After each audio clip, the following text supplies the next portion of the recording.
Welcome to Refreshed, a show where we highlight the wonderful people, work, and ideas on the internet. This is your host, Anna.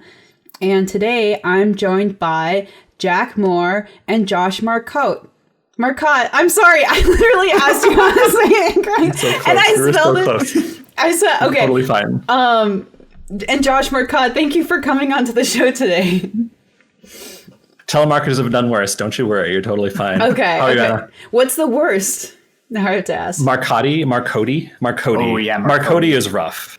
Yeah. And then they'll throw in extra vowels. Maricotti, this sort of thing. Like we'll go into a whole different section of Europe really fast. It's French, but we'll get Italian. I've gotten Marvot was like crazy to me. I was like, where did the V come from? Marvot. But it was for my mother, so it wasn't for me. So I don't count it as for me. It was is Mrs. Marvot home? And I was like, no, she really ain't. Awesome. Okay, so I guess like we should just start with, you two can introduce yourselves, talk about your work, like what you're doing at the moment. We can also, just to intro the two of you, Josh and Jack used to be local, Minnesota, because MinnMax is, infamously based in Minnesota because it's Min with two N's. Y'all used to be at just like the weeklies at One Up Games in St. Paul, Minnesota. And that's where I met the two of you. Wait, sorry? Level Up games. Oh, yeah. So then... the now defunct. Well, partially defunct. Wait, really?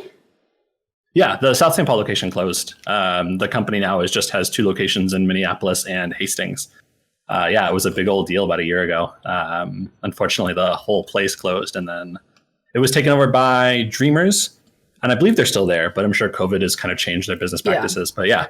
But sorry, I didn't mean to cut you off. Oh, no worries. And so y'all used to be local, but now you have since moved and you are still doing esports things, specifically Smash. So what are you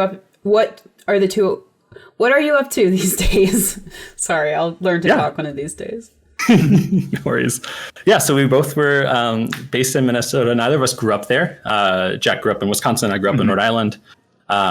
We sort of were there for different reasons, both college related. I was there for grad school. Jack was there for... It was post-college. Post-college, yeah. And we involved ourselves in the Smashing. I started in 2015 when Smash Wii U came out and started getting big. Jack came in a little bit later, 2017, 2018. 2016. Oh, really? Yep. Crazy, right? Yeah, that's wild. I remember you being the last half of the... Well, regardless. Yeah. I worked as one of the only Smash Wii U TOs that turned into Ultimate TOs for Smash Brothers in Minnesota. There were plenty of others, but I was sort of the biggest one in terms of the events that I ran, the sort of reputation I had. And then both of us... I started working for Panda Global right towards the end of Smash Wii U at the beginning of Smash Ultimate. And Jack was hired by them about 6 months ago, and we both moved to Detroit area. Yeah, I actually left the day that the lockdown started here in Michigan. So yeah, that's our story. Kind of wild. It's been a hell of a year. What's it been like getting to know a city while locked down? It's not. I don't know it. Yeah, I've been inside. Yeah, we've seen the highways. The pizza's great. True. That's pretty much all I got. True. Detroit pizza is stellar. Yeah, it's pretty much all we know of it. So yeah, I moved here in February. He moved here in March to work for PG. And yeah, we left Minnesota. Neither of us have family attachments. It was mostly just leaving friends groups. But yeah, we used to be rather central to the Minnesota Smash scene. Jack as a commentator and me as a tournament organizer. Awesome. And so what are you doing the same things at Panda Global? You're still Josh, are you still organizing tournaments? Jack, are you doing commentating these days? What are you up to? I do some commentary these days, actually mostly for Rivals of Aether, which is a Smash-like game made by an indie company. It's a really cool game. Actually, I highly recommend that you check it out if you're into Smash. It's available on Steam and the Switch, fairly cheap as far as these things go, and really fun. I am also working on a website that is designed to be like kind of a central data and analysis hub for starting with Smash and moving into potentially other 1v1, fighting game style esports. And who knows, like the framework could work for anything gaming theoretically, but our focus as a company is on like 1v1 esports. So I'm sure that's where it's going to stay. But yeah, that's been my big project since I moved out here. That's cool. So you've been working on that pretty consistently then? Mm-hmm. Cool. Oh yeah. Yeah, and we're nearing launch. I don't think I can say anything more specific than that, but yeah, it's coming. It was one of these cool things where I met Jack as someone who knew a lot of, like, studied really hard about the game when I first met him, tried to learn all these things about Smash Brothers. And it's been very cool watching his sports analytics background. Mm-hmm. You used to write very regularly for. I used to write for a number of sports analytics websites, ESPN, Baseball Prospectus, all this kind of stuff. And yeah, basically just kind of trying to recreate the same sort of things, although without a lot of the bad parts about them, for the world of esports.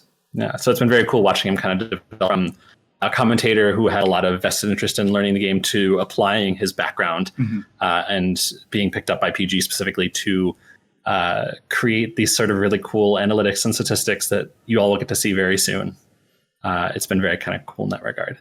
All right, so like we gotta compliment each other every once in a while in the room. And then to answer your question earlier, I'm still sort of running events. Obviously, the world changed really fundamentally last March with lockdown and all that. I was at the last major Smash tournament, CEO Dreamland in Orlando in March. Flew on back, and Florida went on lockdown the next day, and Michigan was already in lockdown. The flight was empty, as you can imagine. But yeah, so events more or less grinded to a halt, and we transitioned to online events. And so my work at PG was originally more player focused, more player management focused and event focused. I would go to events, help run them on the ground, do some Panda related stuff. And it transitioned really quickly to helping players manage their own presences online, their Twitches, their YouTubes, this sort of thing, and less about events. I still ran events probably once every other month. I generally do a larger one. But online events are not they're huge in the Smash community right now, but they're not nearly as big as in-person events had been. So my job definitely transitioned and changed. And I'm ever grateful that the organization I worked for was able to make that transition and was able to utilize a different sort of part of my skill set to that benefit. I know a lot of our other organizations that were in-person event oriented have really been hurting these last few months without many things to do. I mean, even larger esports organizations and structures, we saw ESPN esports sort of not collapse, but start breaking down, and people are out of layoffs. No, it's over. Yeah. It's like, they shut that down. Like I'm sure that a lot of those people will land on their feet because they're super talented. And, like you were kind of talking about the way that MinnMax came into existence before we started here. I'm sure that the people who work for ESPN esports can pull something together similarly, but I just hate that we're constantly asking talented people to have to do that kind of thing. True. Yeah. And so that was a long answer to that question. Oh, no, that's amazing. So has your job almost taken to like a more talent development type route, since you're helping them like launch these streams and manage their brands and like figure out like were these players not streaming before? So are you just like helping them upstart because like now there's this void, they need to stream? A bit of column A, a bit of column B. We certainly had players who streamed regularly from the Smash area. You can look at ESAM, for instance, as someone who's been streaming consistently for years. My work with him has been a little more hands-off because he is so established.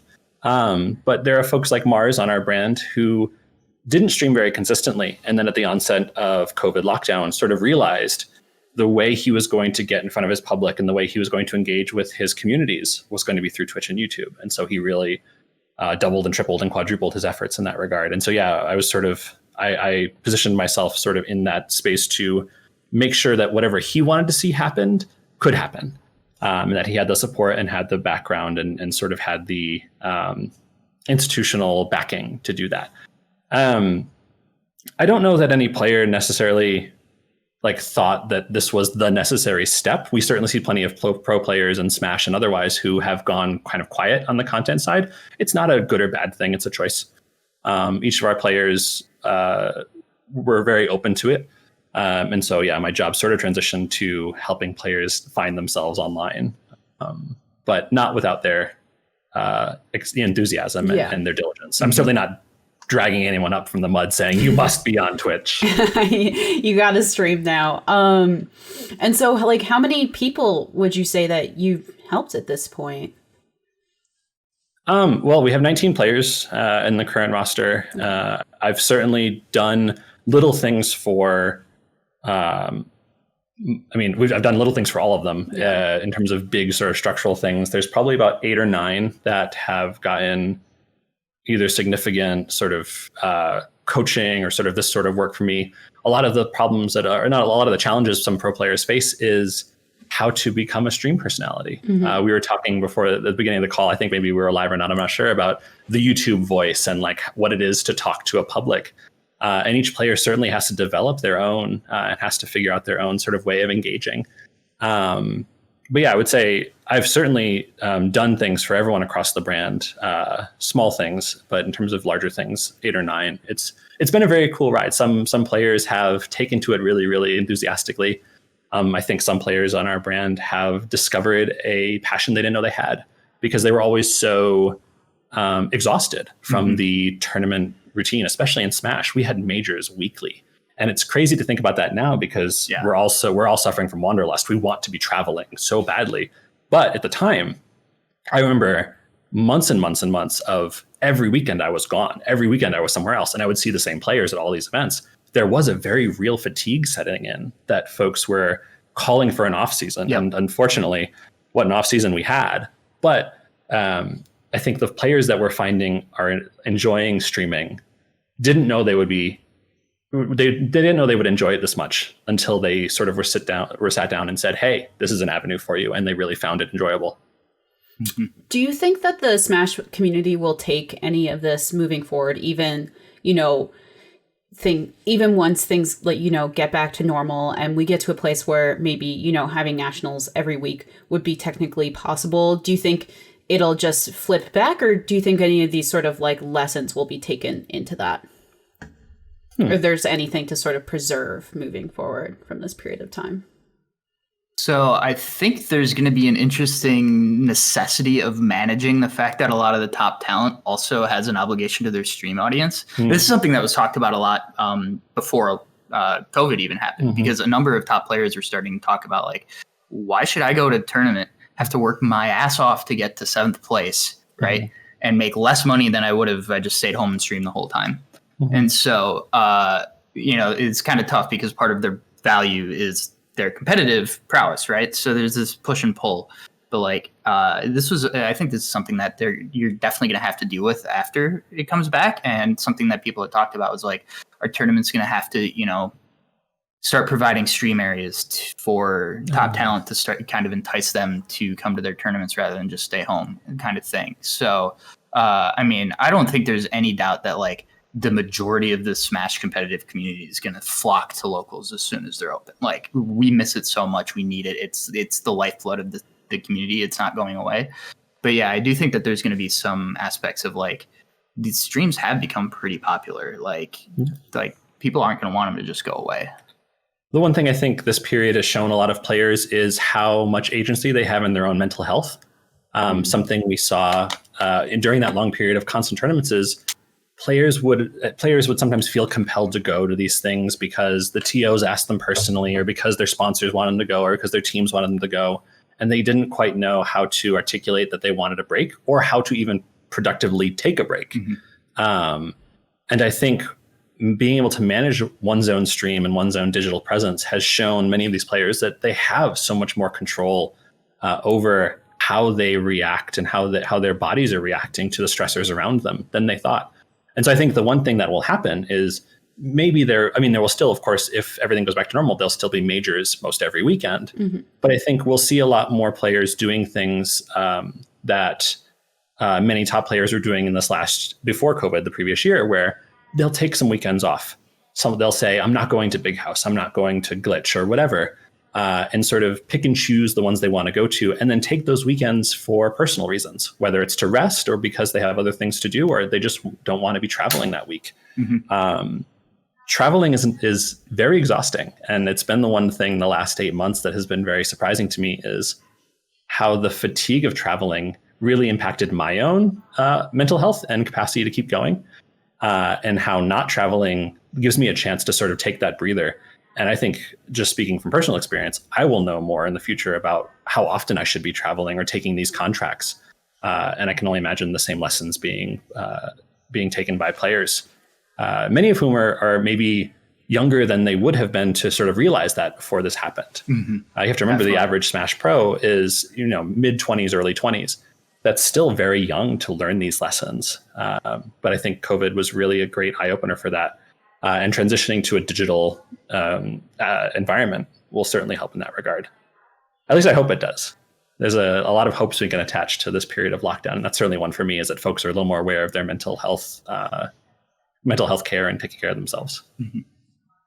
Yeah, Jack. And you mentioned that, people are really sort of hankering for that community. And one thing I've sort of been thinking about is, is the community getting new players? Because something that stuck out to me attending those events was seeing such a diversity of age range and skill range, right?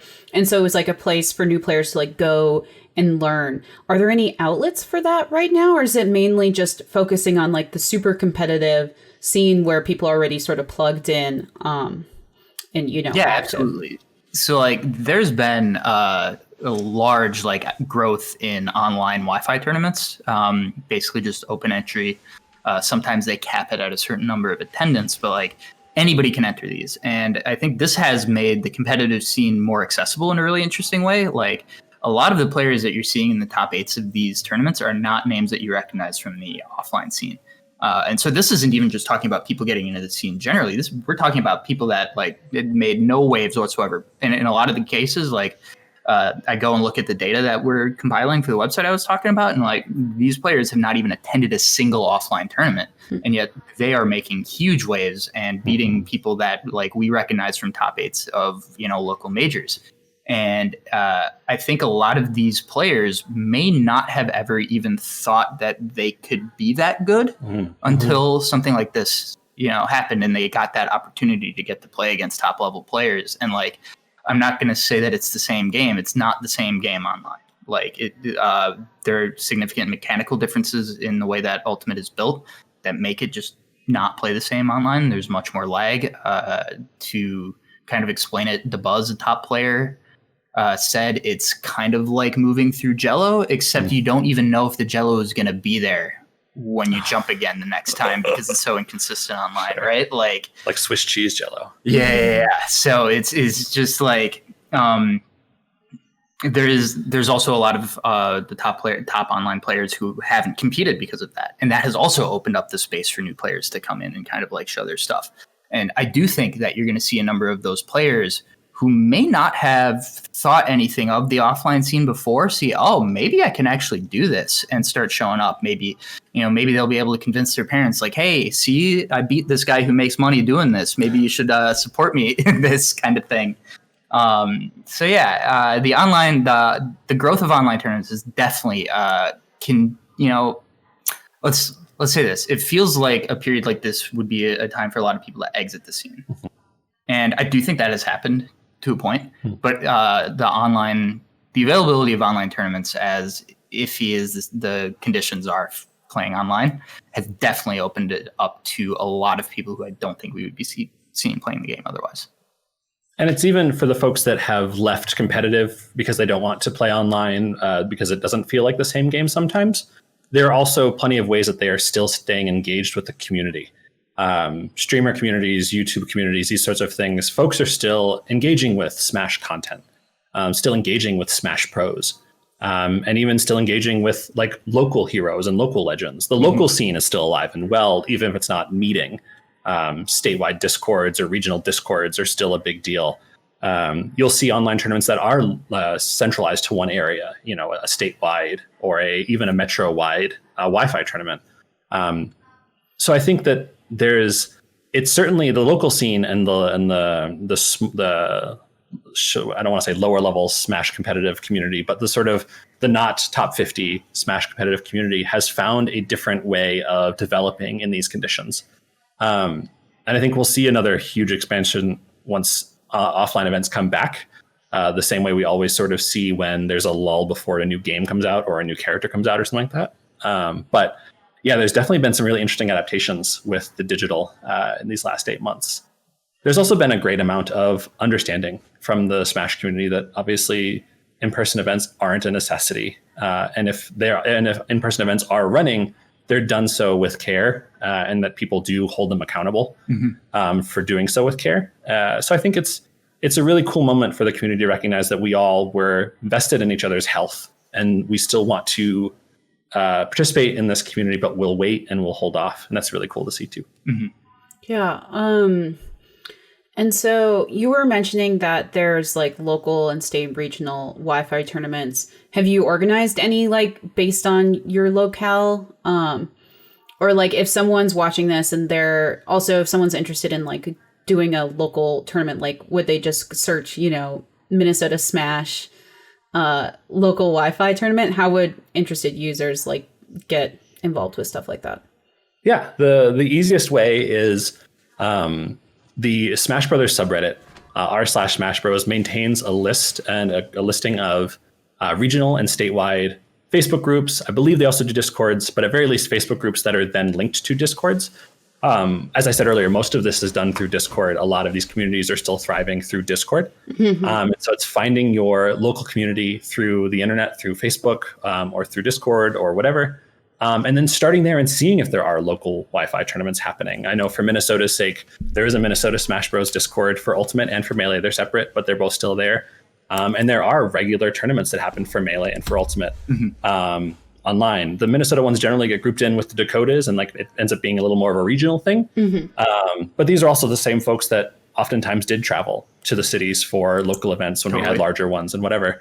I know Melee also has a Twin Cities wide online event, which is really cool. So yeah, I think local scenes are still trying to figure each other out. We all miss each other, which I think is one of the biggest things that makes these so successful is, yeah, obviously you can't replicate the experience of going to a tournament and hanging out with people and then hanging out after a tournament, but you can get that experience of the close set with your friend in a tournament setting and getting that sort of back and forth banter beforehand and after, and like sort of getting that experience of knowing who you're playing against. The thing with online tournaments, larger ones, is the facelessness of it all can be really complicated. Unless you're going against someone who is a name, you have no clue who this person is. You don't know, you don't know if they're approachable or friendly. You don't know if you can talk to them. You have a chat bot and you have a sort of smash.gg way of picking stages, and you do it really facelessly. And so there's a lot less interpersonal interaction, obviously, with online events, but at least with local style ones, if you recognize the name of the person you're playing against, you can message them after, be like, that was a great game, or I hate you, you're such a camper, this sort of thing. Yeah. How do you think the lack of face-to-face contacts impacting like the competitiveness of like the specific matches? Like, do you think because I imagine like if you're in the heat of the moment, it's maybe a lot more intense if you're in person. And so I'm curious to see if you have any observations related to that. Yeah, I have a lot of thoughts on this. Jack does a lot more online than I do. Which is primarily related to my complete inability to control my anger when there's not a person next to me who I can be responsible to. Like, when I am playing a game in my room and I lose to somebody online, it feels the exact same as losing to a computer. And it's so much harder in that environment to have respect for the opponent.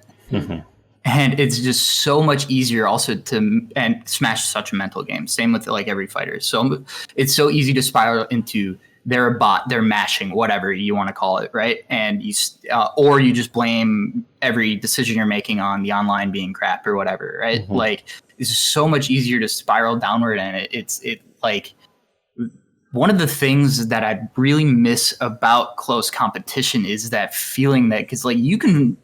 Even if you try to like push it out, you can totally feel the vibes of the person next to you, especially in like a close set towards the end of a tournament.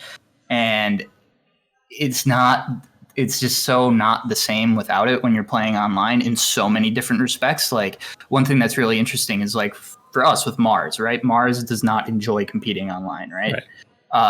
Like a lot of top players, you'll see people talk about how like, oh, are they not good anymore because they're not playing online? And like, my answer is they are worse online. It's because they can't psych themselves up in the same way that they do when they're playing in person. It's not like it's so much. You treat the game differently when there's another human being in the room next to you.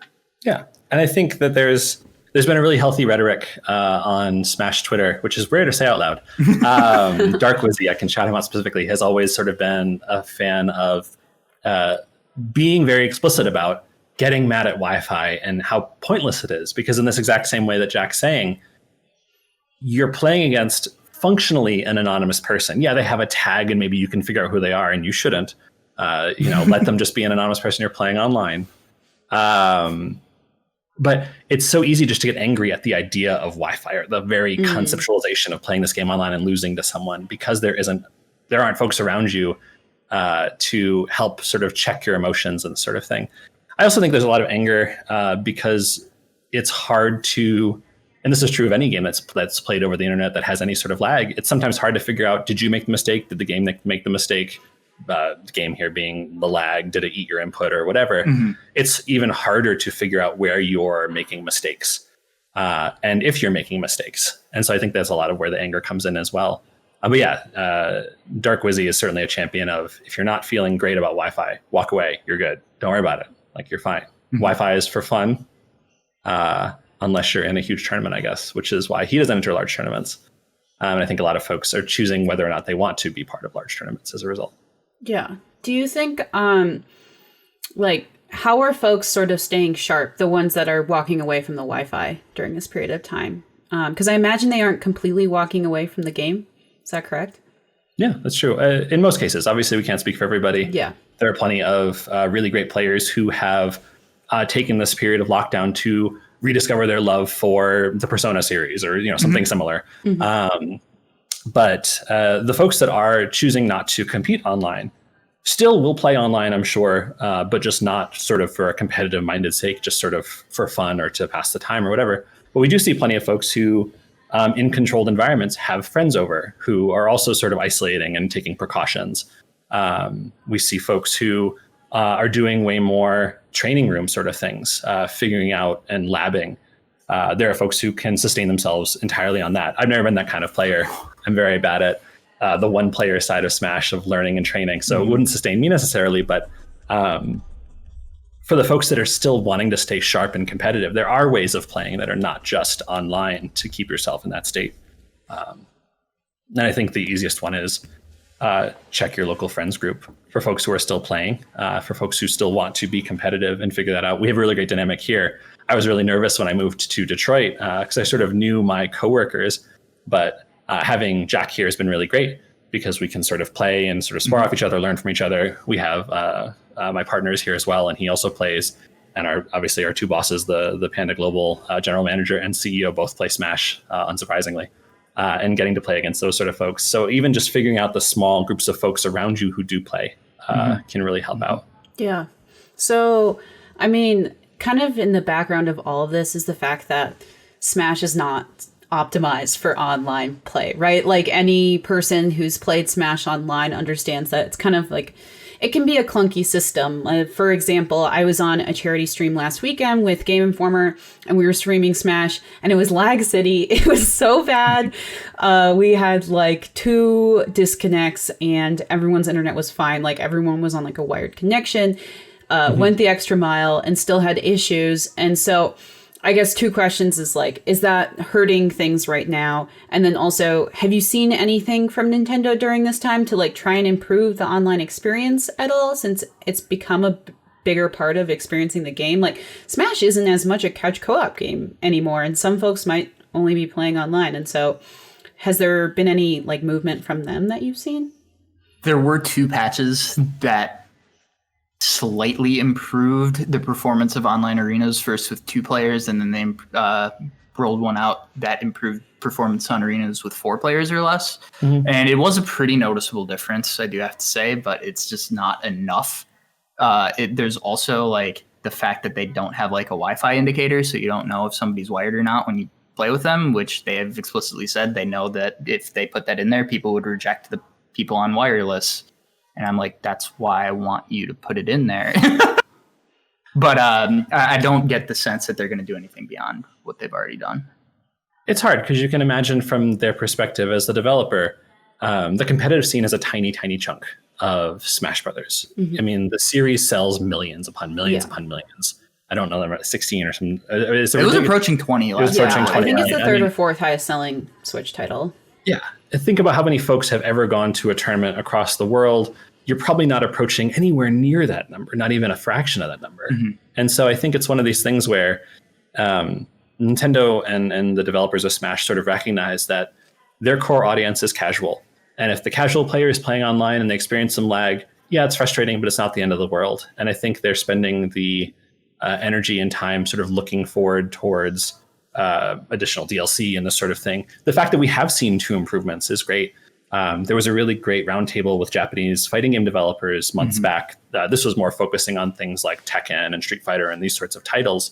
But one of the things that came out of that conversation was that netcode is really very difficult. It's not something the developers can just sit down in an afternoon, kind of bat it out and say, perfect, we have fluid gameplay on the internet. Internet infrastructures vary so wildly between people that I'm very empathetic to the cause of the developers saying it's hard. Yeah. It's not something that we can even dedicate the resources to. No. Because if you think about even these studios are working remotely, they're working in different conditions.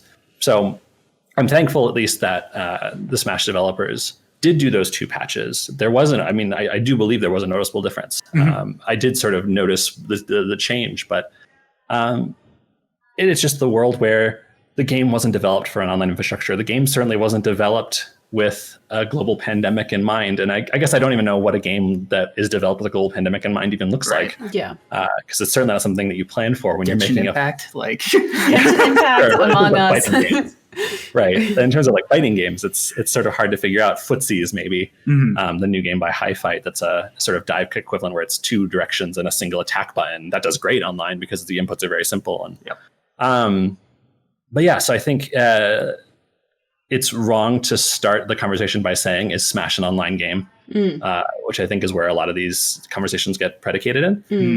It's more Smash happens to have an online mode, and it's what we have right now. And so it's how we're making do. Yeah. Yeah. So there's also some interesting stuff with Tekken, which is developed by the same company. It's Bandai Namco. Yep. I've seen Tekken players raving about the new netcode that came out last week. Yep. So maybe there is, if whatever worked for Tekken, maybe there's a possibility that it gets shared across the company and they try to apply it to Smash. But the reason why I'm not terribly optimistic about any like major overhauls is that a lot of the netcode stuff is locked in when you ship that game too. Like there's only so much that they can do to change it. Like there's a lot of people who will say, well, just make rollback. Yeah. That's not really how it works with a game that was already coded and released. So simply put it in rollback. Yeah.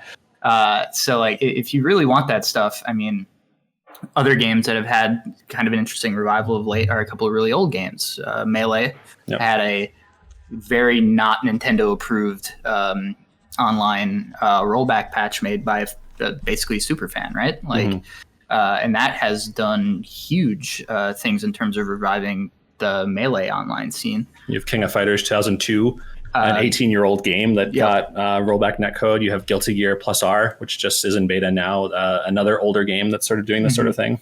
Yeah, but like these things were never going to be developer supported for, I think, fairly obvious reasons. Like Nintendo is very unhappy about it. So, yeah. Well, it's a very interesting kind of choice that you have to make as a player too. Yeah. And Nintendo is working, the developers behind the Smash game are still working their asses off. I mean, they just released Steve, who was an enormous character to design. And I'm curious, have y'all, because I haven't seen any updates on how Steve is doing in the competitive community. Have you seen anyone, I have to ask, have you seen anyone playing him? And is there a way to make it work? Yeah, we do. Yeah, we have one of the best players in the world. He's a Florida-based player named Salem. Piloted Bayonetta in Smash 4. Has always sort of been using the weird characters in Ultimate so far. He was a hero main for a while. He was the only really noteworthy hero main. He's been using Steve nearly unilaterally since he came out. He did a couple of tournaments with solo Steve. We see a couple great online players and offline players alike. Aaron, formerly known as Dyer, who was a Diddy Kong main. He won a 512 person bracket with Steve, solo Steve, a couple weeks ago, It's a weird environment because we haven't had, if you think about it, we haven't had an in-person tournament for Min or for Steve. We've had 2 whole DLC characters that have gone entirely unexplored offline. And both of the characters are really very strong in certain situations, potentially very strong across the board. And so it'll be very interesting to see how the online versus offline infrastructure works for these things. Can you imagine, like, just to bring back to your point of the developers are still making these characters. Can you imagine sitting in your home office having to model out Steve with no one around you? It must have been such a difficult. I feel for every game developer that has to still produce DLC separate like this, because it must just be such an odd experience to go from the in-person collaborative experience of how do we make this work to you model the thing out, you present it in your Zoom call and hope for the best. Like, it's got to be crazy. Yeah. And the fact that they're all polished and not. Steve's had a few sort of game-breaking glitches, but nothing that suggests that he was poorly coded. Well, that's the thing about Steve is, like, Steve is probably the most the character who's most able to influence the field of play in Smash, right? Yeah. It builds blocks, like, changes the landscape. Yeah, this really, like, leads to more interactions than really any character has ever created before, ever. And it's an incredibly ambitious project. I have a pet conspiracy theory that Steve was supposed to be the 5th DLC rather than Byleth, and that Byleth got moved up because they were struggling to finish Steve under quarantine. Steve in time. Well, because quarantine hadn't hit yet. It hadn't hit yet, but I'm just saying, like, they. I don't know. There were so many complications involved. The idea being the first 5 makes way more sense if they were all going to be third party. Mm-hmm. But yeah, that's my tinfoil hat theory. Sure. So Steve's super impressive. Minmin's also, I think, a really interesting character. She functions in a way that, like, Mega Man kind of has some things going on with, like, the walk pellet thing. And also, actually, Steve has the same kind of thing. Like, all 3 of those characters are the only ones who can, like, walk and attack at the same time. Have a unique mobility style. That And so just, like, it's going to be really interesting to see how those characters function offline, because they do kind of have reputations as being lag abusers right now. But I don't actually think when we see Min offline, I don't think that's going to hold. I think she's just a good character. It's so hard to say with Steve. He's too weird. Sure. Are there any other, like, rising stars characters that you've seen see an uptick in popularity during online battling, that characters just really work in that sort of arena? I think something. Something we've seen a lot is because online tournaments generally. I guess that's not even true. I think it actually more harkens to what Jack was saying earlier about players who couldn't travel to events suddenly going to events more. Mm-hmm. We see a lot Sonics. More. We see a lot more. In Sonics. The chat, it's just like Sonic. Yeah. But the Sonic who's been doing the most work online is this dude named Sonics with an X from the Dominican Republic. Whenever he was able to travel to the continent, offline he had great Yeah, results. he did wonderfully. Yeah. He very nearly beat Yeti at Genesis 6. Yeah, he's a phenomenal player. So, like, a lot of people are like, oh, he's just winning because it's online Sonic. But it's like, maybe it's yes and. Right. Yes, and he's really good. So, yeah. Yeah, you'll see people complain about certain characters on Wi-Fi constantly. Sonic, Rob, Ness, these sorts of characters are all over the place in terms of results. But these are also characters we see give players trouble in offline events. Yep. It's just a little more concentration because of their relatively low execution floor, I guess, is the way to put that. Obviously, an online environment favors characters that have bigger buttons that are harder to punish when there's any sort of lag. And Sonic is a great example of that kind of character. In terms of other characters that we've seen that we didn't really see offline, it's things like Meme Brawler that sort of capture people's attention because someone does well with them in Japan or wherever, and then people start using them just because it's the that lockdown. Brawler tournament was in person. Yeah, no, of course. What I'm saying, the sort of ripple effect happens where if someone does very well with a character in an online event, sometimes there's a ripple effect where you'll see it more often because it's online. There isn't a sort of large ranking system that's governing online, so you can sort of just do what you will. This sort of encourages things like Salem playing Steve at tournaments that have prizes, but it's not a super major where there's thousands of people watching kind of thing. There certainly is not the level of clout on the line. Right. Yeah.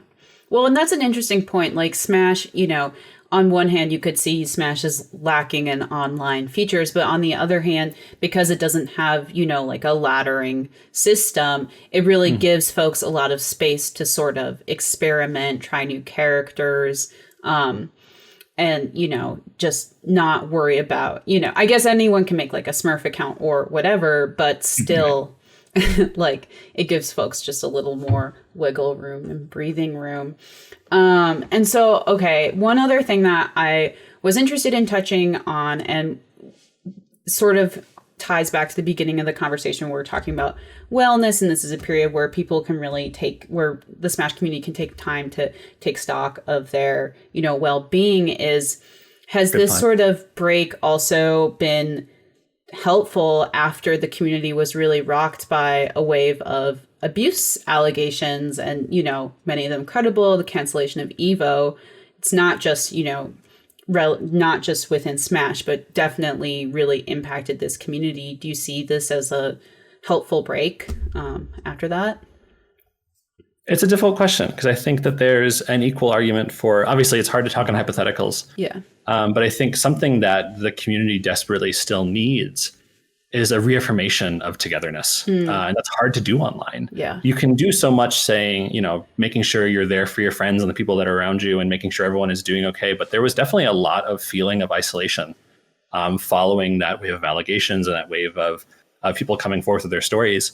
It was hard to figure out how to continue to contribute to a community like that in that situation without sort of seeing and being able to read a room. There were no rooms to read. Realistically, we were all sort of sitting and many of us sort of just sitting in shock, watching the stories come out and figuring out what we could do to support the victims, figuring out what we could do to better the community, which obviously had some very grave faults that had to be patched up and had to be sort of figured out, and the community at large had to be transformed to not allow these sort of things to continue to happen.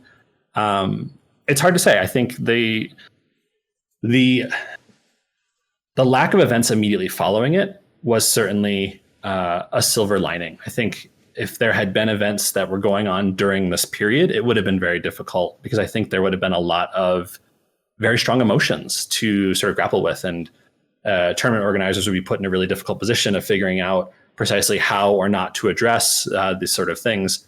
It's been nice that I think it's sort of twofold. It's been productive to have this period of quiet for events during this period, just so we can all work on how we can better the community going forward and give us time to work together in that regard. But I do think it sort of hurts for the isolation reason. If I had not had a support group around me, that would have been a really difficult time. A lot of the folks that were named as having done really horrific things were people I'd worked with.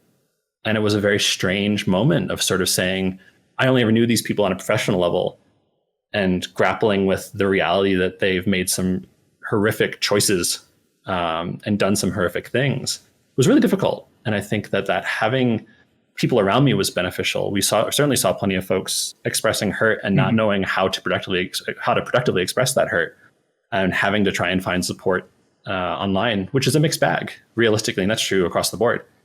Twitter is not the best therapist, it turns out. But yeah, I think it's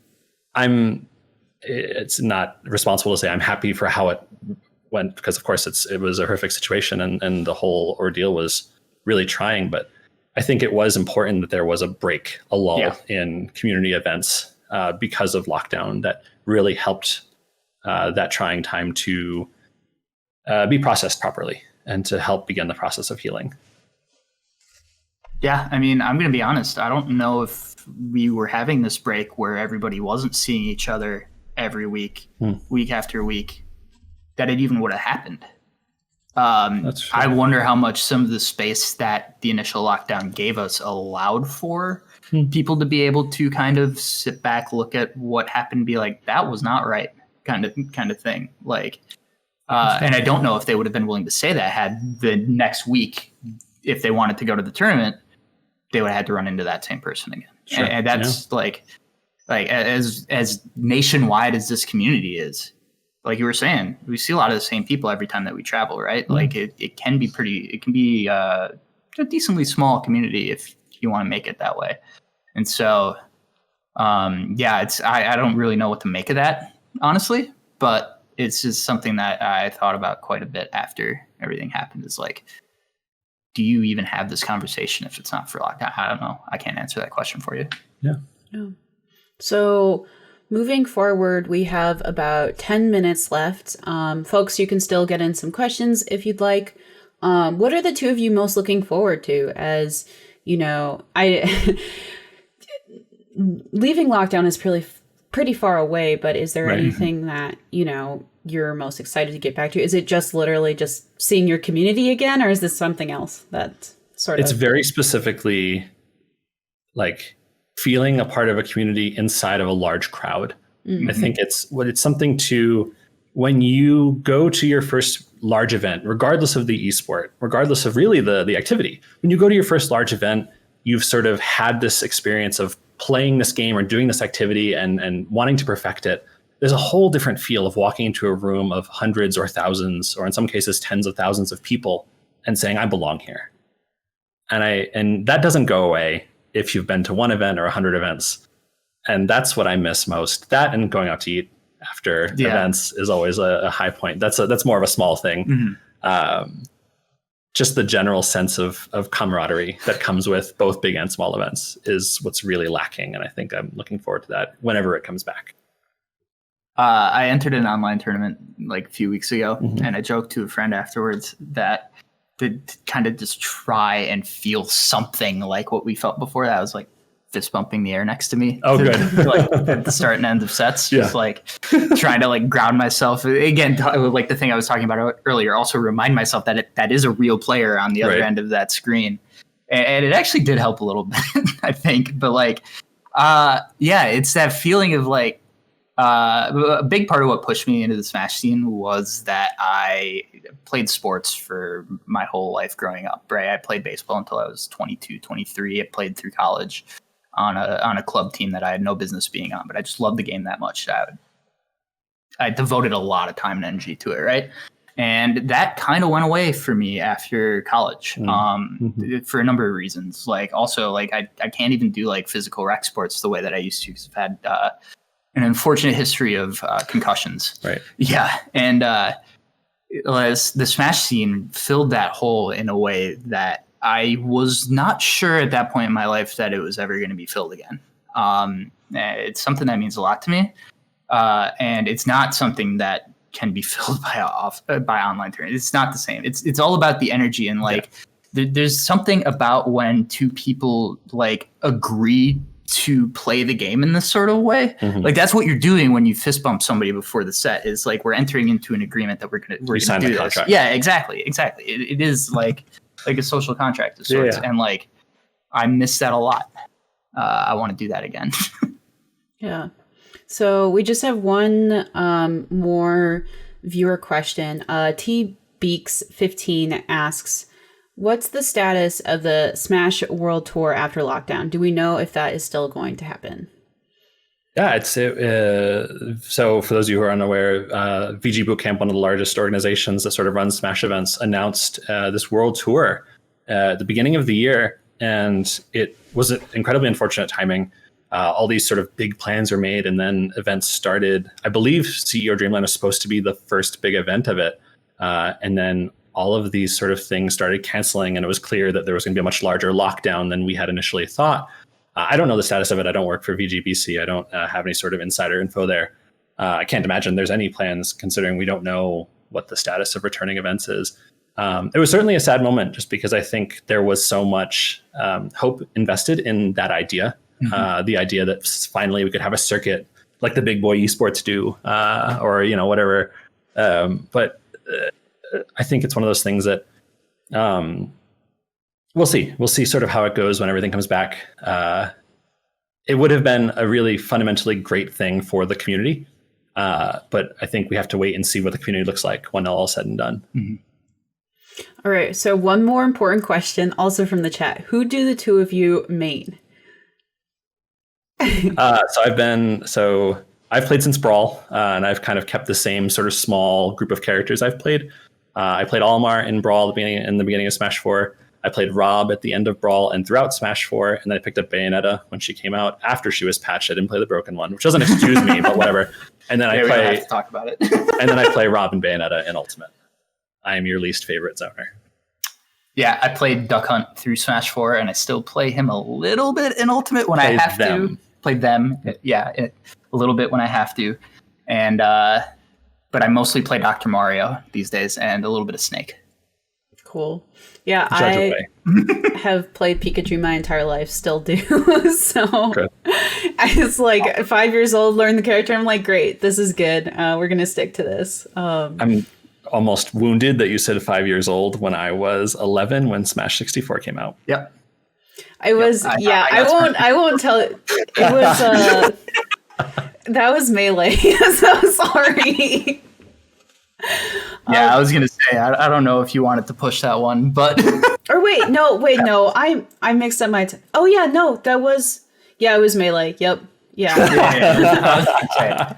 But I don't know. I was doing the math in my head. I'm very. I mean, as someone who's run tournaments, I'm used to this for a very long. I mean, how often was it where I was, my late 20s running tournaments and just making sure that I'm pretty sure I've beat somebody in a Smash bracket who is less than half my age.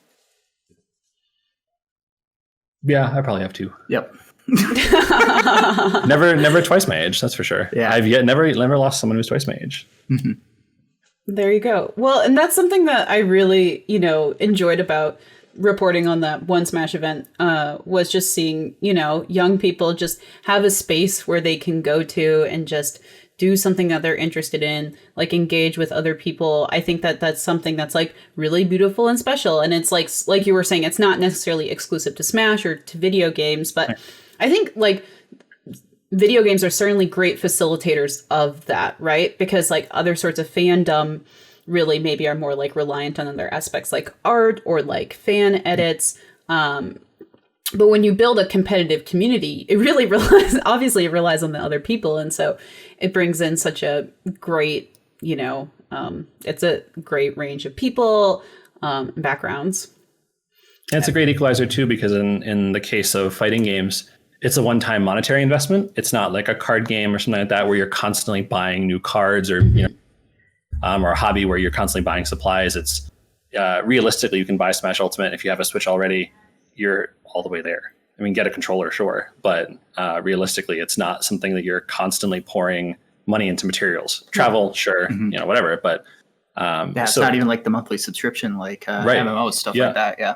And so it bridges the gap too of folks who can play it very easily just because it is sort of just a one-time thing. And once you get it, you get it. Yeah.